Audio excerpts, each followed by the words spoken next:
Assalamualaikum warahmatullahi wabarakatuh. Alhamdulillahilladzi arsala rasulahu bil huda wa dinil haqq liyudhhirahu 'alad dini kulli walau karihal musyrikun.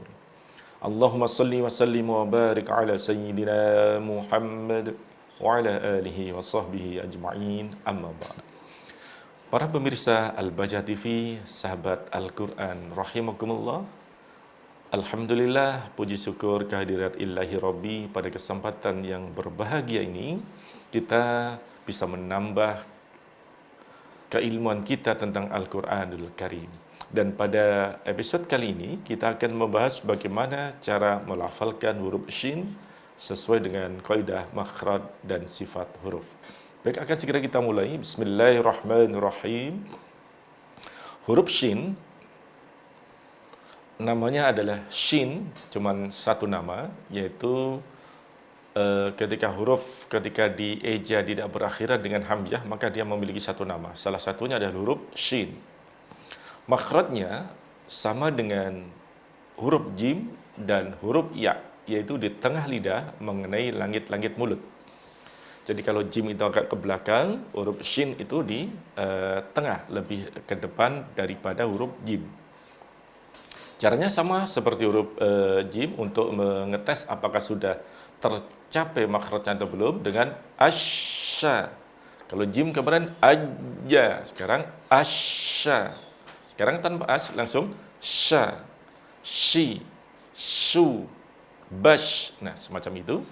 Kemudian sifatnya yang perlu diperhatikan, yang pertama ketika kita melafalkan huruf shin, ternyata nafas kita itu terlepas. Sha, shi, su, bash, ada hembusan nafas. Kemudian rakhawah, bash, rakhawah, mengalir, suara dilepas. Kemudian lidah bagian belakang di bawah, istifal. Lidah bagian depan juga di bawah, infitah. Dan huruf ini termasuk bagian dari ismat, ada suara berat dan lambat untuk diucapkan. Kemudian ada satu sifat yang menjadi ciri khas dari huruf shin, yaitu tafashi, berhamburan angin di mulut. Sha, shi, su, bash. Akan kita praktekkan. Sha, shi, su, bash. Bash, ada angin yang banyak yang keluar di sekitar mulut. Kita sebut dengan berhamburan angin di mulut. Susang, perhatikan cara mendengungkan, bukan susang, tapi susang shani sashna minal mushni. Perhatikan, minal mushni, tidak boleh mushni karena bersifat rikhwah atau mengalir. Minal mushni mashisan shanisha. Susan sani sashna minal mushni mashisan sanisha. Nada ketiga. Susan sani sashna minal mushni mashisan sanisha. Kita praktekkan pada surat An-Nisa. Bismillahirrahmanirrahim. Innallaha la yaghfiru an yushraka bihi wa yaghfiru ma duna dhalika liman yasha'. Wa man yushrik billahi faqad iftara ithman 'azima. Yushraka. Kemudian liman yasha.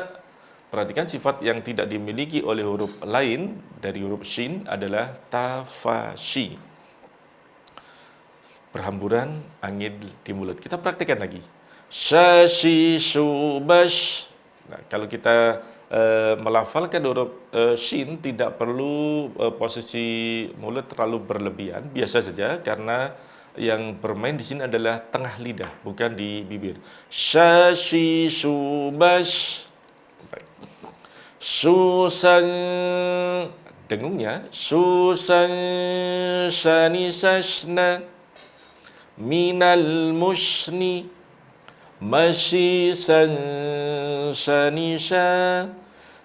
Untuk bisa menjangkau huruf shin ketika dengung memang harus hafal terlebih dahulu di mana makhrajnya huruf shin sehingga kita tahu dengan jelas, karena ikhfa itu adalah dengung siap, dengungkan dan siapkan pada makhraj. Ibarat ini misalnya permukaan, ikhfa itu adalah hampir mengenai.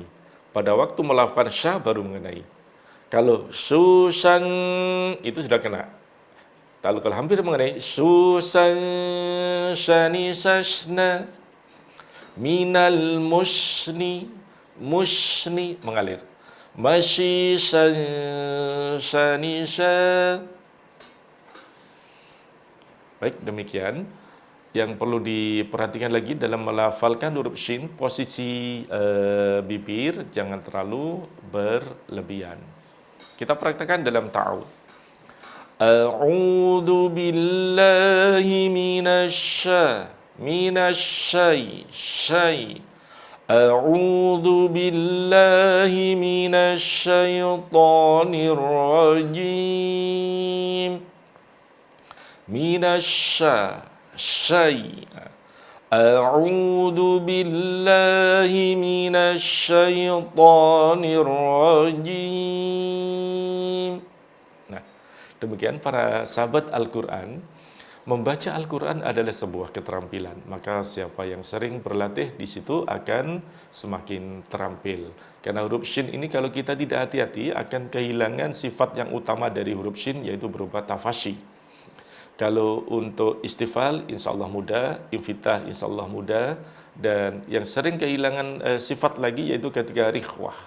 Rikhwah adalah seperti mengalir, tidak boleh ada jeda. Baik, para sahabat Al-Quran jangan kemana-mana, tetaplah dalam acara Belajar Tajwid Semakin Mudah Membaca Al-Quran.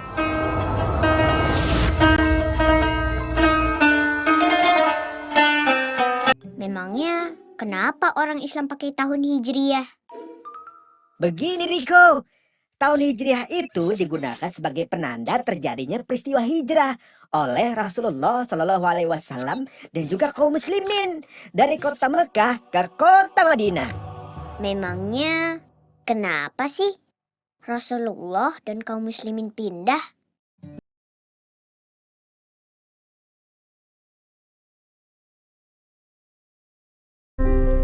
Orang yang punya ilmu tidak sedikit pun dia mengandalkan makhluknya Allah, tetapi segala hal apapun tumpuhannya kepada Allah, maka dia merasa cukup billah, aziz billah, merasa cukup dengan Allah, merasa besar dengan Allah, merasa punya segala-galanya dengan Allah Subhanahu wa ta'ala.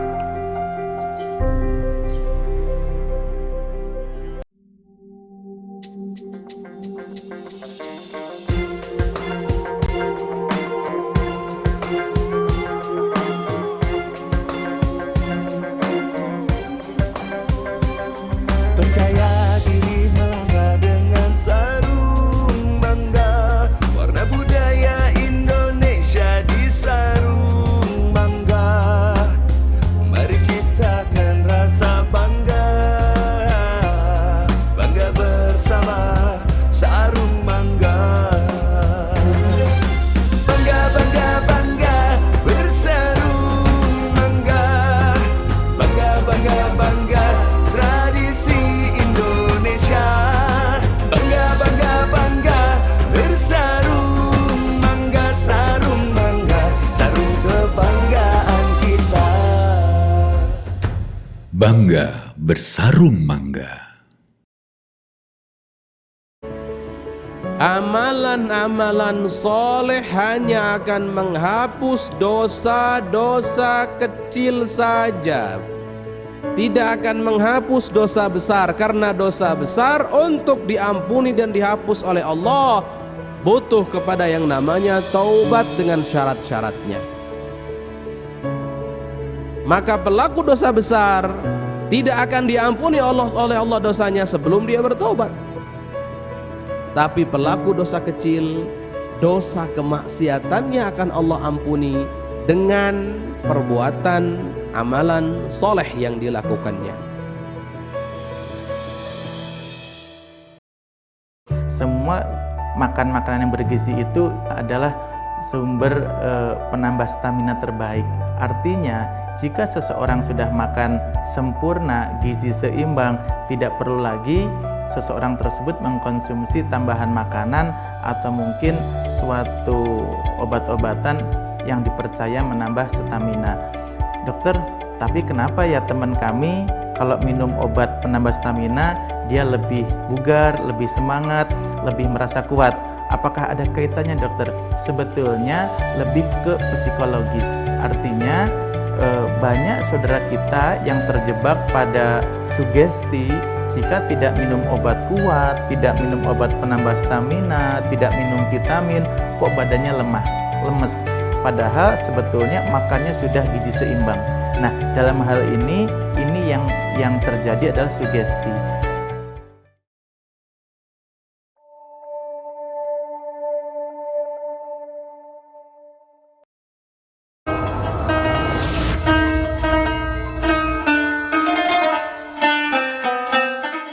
Para sahabat Al-Quran, pemirsa Al-Bajah TV, terima kasih masih dalam acara Belajar Tajwid Semakin Mudah Membaca Al-Quran.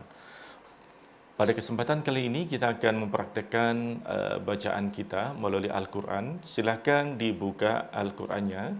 Kita akan mempraktekkan mulai ayat ke-41 dari surat Al-Baqarah. Atau pemirsa bisa melihat di layar TV Anda. Kita mulai dengan ta'awud dan basmalah. A'udzu billahi minasy syaithanir rajim. Bismillahirrahmanirrahim.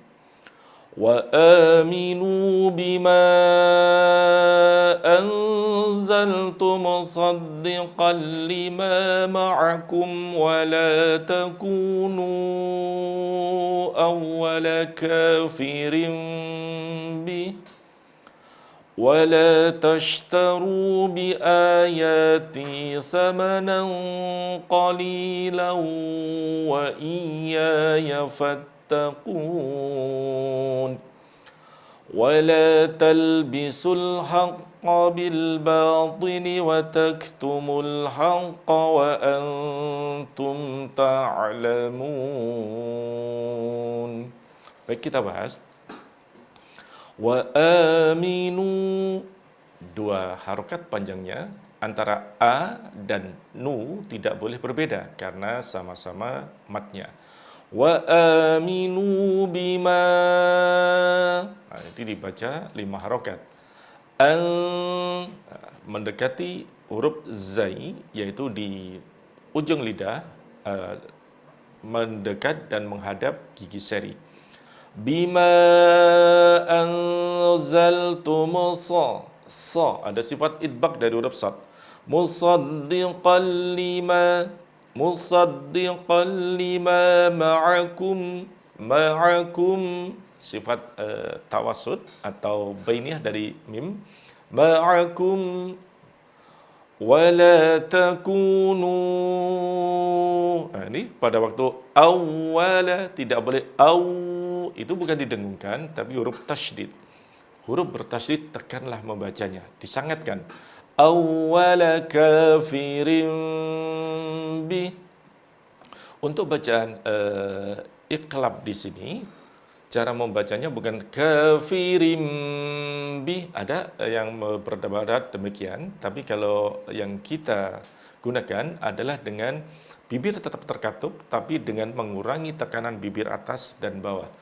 Awwala kafirim bih, bukan furjah dengan membuka, karena nanti ada 3, yaitu dengan idbaq betul-betul rapat, kemudian termasuk idbaq tapi dengan mengurangi tekanan kedua bibir, dan ada yang furjah, ada sedikit celah. Kita yang kedua. Wala tashtaru, nah huruf shin, hati-hati, tashta, ada tafashi, ada rikhwah di dalamnya. Wala tashtaru bi ayati thamanan. Nah, huruf qaf ada di lidah bagian belakang. Maka ketika baca dengan dengung diikhfakan. Samanan, samanan, bukan samanan, itu kaf. Kalau qaf, samanan, karena sifatnya isti'la. Samanan qalilan. Nah, ketika ada tanwin bertemu dengan waw, hati-hati, jangan sampai seperti waw tasydid. Harus dicukupkan apa yang menjadi dengung. Qalilan, ada di pangkal rongga hidung, dengan ketika kita panjat, nanti itu kelihatan ada terkumpul di sini suaranya. Samanan qalilan wa iyaya fattaqun.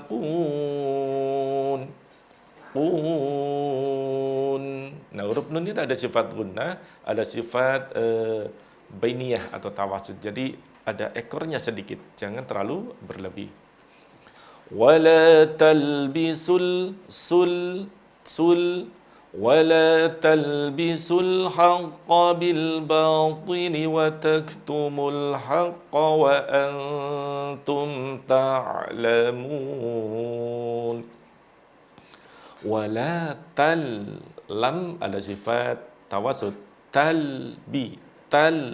lam seandainya dibaca dengan rikhwah akan seandainya dibaca dengan syiddah karena lam ini ada bersifat bainiyah, maka wala talbisul haqqa bil bati, ada idbaq dari huruf ta. Bil batini watak, ada hamznya dari huruf kaf. Wataktumul haqqa bukan tapi wa antum ta'lamun. Dinikmati sifat lembut pantulan dari huruf ain yang bersifat bainah, ta'la wa antum ta'lamun. Para sahabat Al-Quran, kesimpulannya ketika kita membaca Al-Quran dengan memperhatikan makhrajnya di mana dan sifatnya atau kaifiyahnya bagaimana, maka otomatis kita membaca Al-Quran dengan cara tartil. Kita tidak bisa meninggalkan sifat, karena sifat lazimah itu harus menyertai huruf dalam keadaan apapun. Maka jangan sampai kita menzalimi huruf dengan tidak memberikan haknya. Baik, demikian. Tasdiq sadaqallahul azim. Para sahabat Al-Quran, mudah-mudahan sedikit yang kami sampaikan bisa mengobati kerinduan kita untuk senantiasa belajar Al-Quran, dan mudah-mudahan Allah permudah kita dalam belajar Al-Quran dan mengamalkan Al-Quran.